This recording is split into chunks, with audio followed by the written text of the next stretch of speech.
بسم اللہ الرحمن الرحیم۔ السلام علیکم ورحمۃ اللہ۔ پیارے دوستو، حضرت آدم علیہ السلام جنت میں آرام و عیش سے رہتے تھے، مگر آپ اپنے ہم شکل ساتھی کے نہ ہونے سے بہت اداس رہتے تھے۔ اللہ تعالیٰ نے حضرت جبرائیل علیہ السلام کو حکم دیا کہ جب آدم سو جائیں تو ان کی بائیں پسلی اس طرح نکالو کہ ان کو تکلیف نہ ہو۔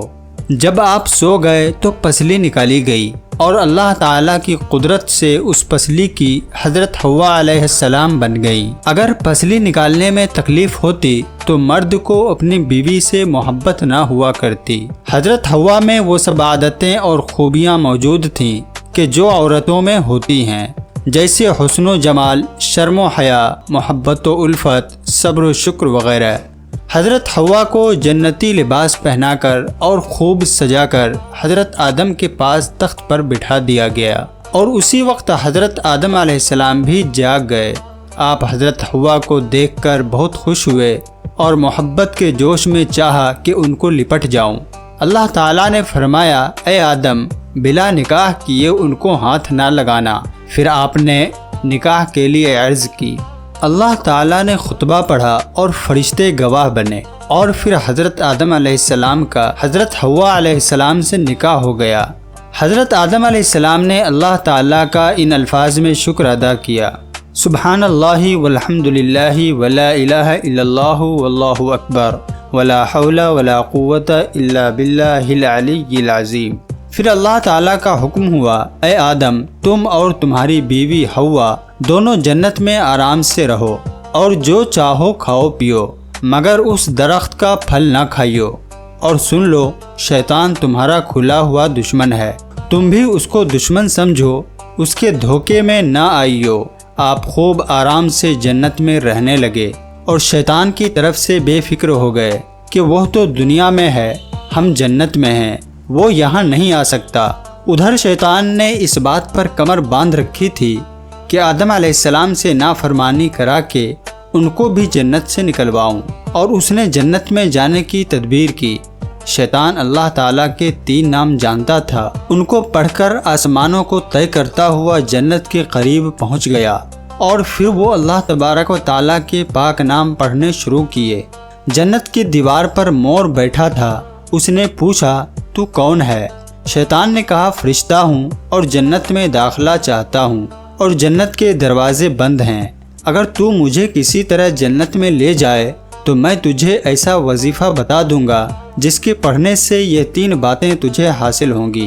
پہلی بات تو یہ کہ تو کبھی بوڑھا نہ ہوگا، اور دوسرا ہمیشہ زندہ رہے گا، اور تیسری بات جو شیطان نے بتائی وہ یہ کہ ہمیشہ جنت میں رہو گے۔ مور نے کہا کہ آدم علیہ السلام کی وجہ سے کوئی جنت میں نہیں جا سکتا، اور مور نے یہ سب باتیں سانپ کو سنائیں۔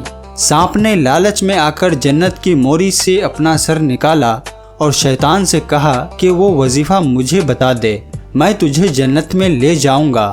شیطان نے کہا، پہلے مجھے جنت میں پہنچا دے، پھر بتلاؤں گا۔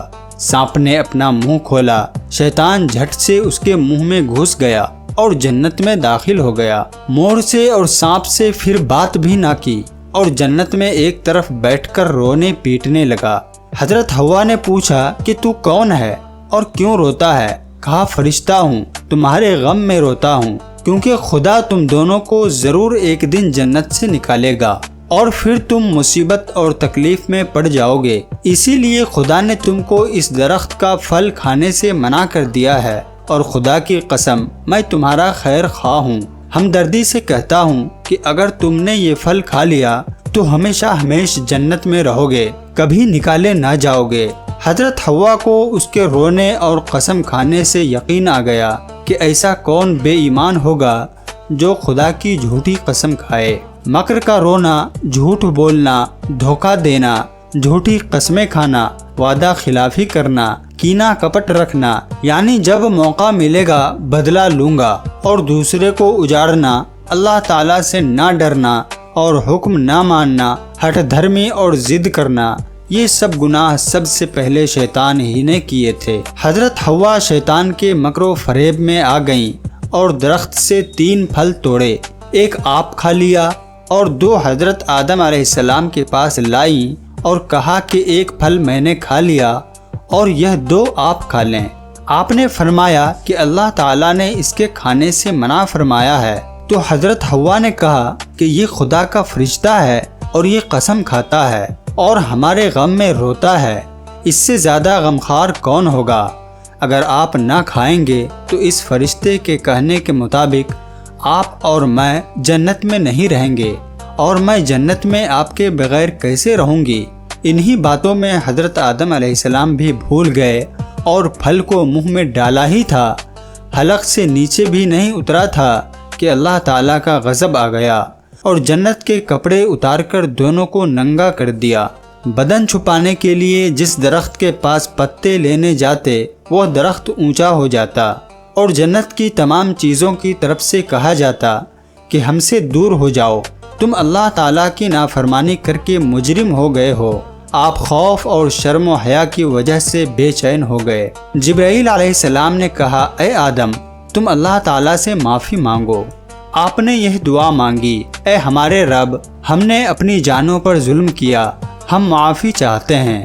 اگر آپ ہم کو معاف نہ کریں گے اور ہم پر رحم نہ فرمائیں گے تو ہم ٹوٹا پانے والوں میں ہو جائیں گے۔ حکم ہوا، اے آدم، ہم نے تم کو منع کیا تھا کہ اس درخت کا پھل نہ کھانا، اور یہ بھی بتلا دیا تھا کہ شیطان تمہارا کھلا دشمن ہے، اس کے دھوکے میں نہ آنا۔ اب اس نافرمانی کی سزا یہ ہے کہ تم دونوں جنت سے نکلو اور دنیا میں جاؤ۔ اور حضرت جبرائیل علیہ السلام کو حکم ہوا کہ آدم اور حوا کو سانپ، مور اور شیطان نافرمان کو جنت سے نکال کر دنیا میں ڈال دو۔ حضرت جبرائیل علیہ السلام نے اسی وقت سب کو جنت سے نکالا۔ حضرت آدم علیہ السلام کو سراندیپ، جو ہندوستان میں ایک جزیرہ تھا، ڈال دیا، اور حضرت حوا کو خراسان میں، اور مور کو سیستان میں، اور سانپ کو کوہ اصفہان میں، اور شیطان کو ایک بڑے خوفناک پہاڑ میں ڈال دیا۔ سانپ بہت خوبصورت تھا، شیطان ظالم کی مدد کرنے اور لالچ کرنے سے بدصورت ہو گیا، اور پیٹ کے بل چلنا اور خاک چھاننا وہیں سے شروع کر دیا۔ مور کی صورت ہی بدل گئی، وہ اپنے بدصورت پاؤں کو دیکھ کر روتا ہے۔ شیطان دشمن انسان کو یہ سزا ملی کہ لعنت کا طوق گلے میں پڑا، اور آخرت میں اس کو اور جو لوگ اس کی تابعداری کریں گے سب کو دوزخ کی آگ میں جھونک دیا جائے گا۔ مسلمانوں، اس قصے سے سبق حاصل کرو، اللہ اور رسول کی نافرمانیوں سے بچو، اور شیطان کے مکر و فریب میں مت آؤ۔ کسی اللہ والے کی صحبت اختیار کرو، دیکھو، غور کر لو کہ نافرمانی کتنی بری چیز ہے۔ پیارے دوستو، حضرت آدم علیہ السلام کو جنت سے نکلنے کا اور دنیا میں آنے کا اور اللہ تعالیٰ کے ناراض ہونے کا اس قدر صدمہ تھا کہ شرمندگی کی وجہ سے سر مبارک جھکائے رکھتے تھے اور بہت ہی بے قراری سے روتے رہتے تھے، اور ہر وقت یہ کوشش کرتے تھے کہ کسی طرح میرا قصور معاف ہو جائے۔ لکھا ہے کہ حضرت آدم علیہ السلام اور حضرت حوا علیہ السلام 300 برس ایسا روئے کہ آنسوؤں سے نہریں بہہ گئی۔ تمام چرند پرند وہ پانی پی کر کہتے تھے کہ سبحان اللہ، کیا عمدہ اور میٹھا پانی ہے۔ آپ اس وقت بہت شرمندہ ہوتے اور کہتے کہ ہائے افسوس، میرے تصور پر جانور بھی ہنستے ہیں۔ اللہ تعالیٰ کی طرف سے جواب ملتا، اے آدم، یہ جانور سچ کہتے ہیں۔ جو بندہ ہماری نافرمانی کر کے ہمارے خوف سے ڈرتا ہے اور شرمندہ ہو کر روتا ہے تو ہمارے نزدیک اس کے آنسو شہد سے بھی زیادہ میٹھے ہوتے ہیں۔ محسن اعظم حضور صلی اللہ علیہ وسلم فرماتے ہیں کہ 3 قسم کی آنکھیں ایسی ہیں جن کو اللہ تعالیٰ دوزخ میں نہیں ڈالے گا۔ نمبر 1، وہ آنکھیں جو اللہ تعالیٰ کے خوف اور شرمندگی سے روئی ہوں گی۔ نمبر 2، وہ آنکھیں جو گناہوں کی چیزوں کو نہ دیکھیں۔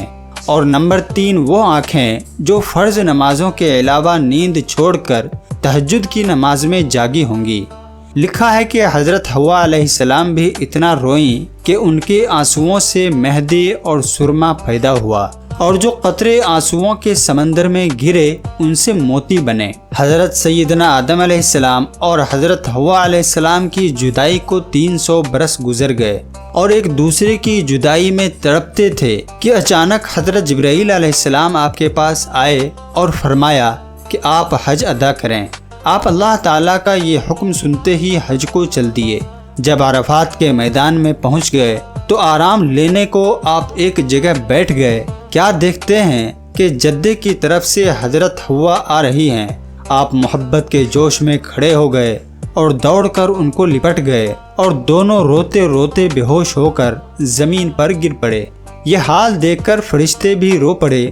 اس وقت اللہ تعالیٰ کی رحمت کا دریا جوش میں آیا اور اللہ تعالیٰ کی قدرت سے حضرت آدم علیہ السلام کی نظر آسمان کی طرف گئی تو کیا دیکھتے ہیں کہ عرش اعظم پر کلمہ طیبہ لا الہ الا اللہ محمد الرسول اللہ لکھا ہوا ہے۔ پھر آپ نے یہ دعا مانگی، اے میرے رب، تیرے نام کے ساتھ جو یہ نام لکھا ہوا ہے اس کے طفیل سے ہمارا قصور معاف کر اور ہم کو بخش دے۔ حضرت جبرائیل علیہ السلام اسی وقت اللہ تعالیٰ کا سلام لائے اور کہا کہ اللہ تعالیٰ فرماتا ہے، اے آدم، اگر تم جنت میں ہی محمد کے طفیل سے دعا مانگتے تو ہم تم کو دنیا میں نہ بھیجتے اور تمہارا قصور معاف کر دیتے۔ اب ہم تم سے خوش ہیں اور تمہارا قصور معاف کرتے ہیں اور تمہاری توبہ قبول کی اور تمہارا مرتبہ پہلے سے زیادہ کیا۔ ثم اجتباہ ربہ فتاب علیہ وہدی، یعنی پھر جب انہوں نے معافی مانگی تو ان کے رب نے زیادہ مقبول بنا لیا اور ان کی توبہ قبول کی اور ان کو ہمیشہ اپنی تابع داری میں رکھا۔ اور فرشتوں کو حکم ہوا کہ آدم علیہ السلام ہماری بارگاہ میں ایک عظیم الشان ذریعہ اور طفیل لائے ہیں، سب ان کی تعظیم کرو۔ یہ حکم سنتے ہی ہزارہ فرشتوں نے آپ کی تعظیم کی اور آپ کے بدن مبارک سے گرد و غبار صاف کرنے لگے۔ سبحان اللہ! اپنے مالک و خالق، اپنے خدا کے سامنے شرمندہ ہونا، اپنے قصوروں کی معافی مانگنا کتنی اچھی بات ہے اور نہایت مبارک علاج اور عمل بھی ہے، اور کس قدر عظیم الشان وسیلہ اور نام مبارک ہے ہمارے آقائے نامدار محبوب خدا حضرت محمد مصطفیٰ صلی اللہ علیہ وسلم کا۔ پیارے دوستو، امید کرتا ہوں کہ آپ کو آج کا ہمارا یہ پورا واقعہ ضرور پسند آیا ہوگا، جس میں سیدنا حضرت آدم علیہ السلام کے دنیا میں آنے کا واقعہ بتایا گیا ہے۔ اگر آپ کو ہمارا یہ واقعہ پسند آیا ہے تو آپ سے ایک چھوٹی سی گزارش ہے کہ آپ ہماری ویڈیو کو لائک کر دیں۔ اور پیارے دوستو، اگر آپ ہمارے چینل پر نئے ہیں تو آپ سے گزارش ہے کہ برائے مہربانی آپ میرے چینل کو سبسکرائب کریں اور ویڈیو کو اپنے دوستوں اور رشتہ داروں میں ثواب جاریہ کے نیت سے ضرور شیئر کریں۔ اللہ حافظ۔